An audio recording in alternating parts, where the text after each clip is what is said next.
যেহেতু কুরবানি একটা মালের ইবাদত, নামাজ এটা শারীরিক ইবাদত, শরীর দিয়ে করি আমরা, নিজে গিয়ে সে কাজটা করতে হয়।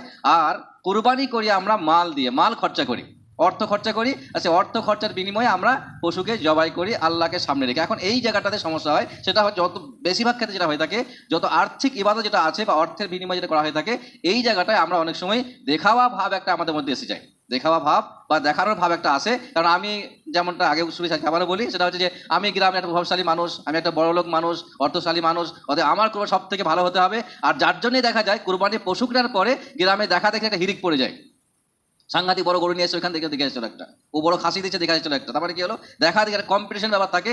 এইটা আপনি কিভাবে নেবেন? যদি সহজ করে বলা হয়, যদি আপনার উদ্দেশ্য এটা হয় যে আমি গ্রামের সব থেকে বড় পশু কুরবানি করব, যাতে করে মানুষ আমাকে দানি বলে বা মানুষ আমাকে নাম করে, সুখ্যাতি করে, তাহলে এই কুরবানিটা কবুল হবে না। এই আয়াতটা কিন্তু বলছে, কারণ এই রব্বিকা শব্দটাই বলছে যে হতে হবে সেটা আল্লাহর উদ্দেশ্যেই হতে হবে।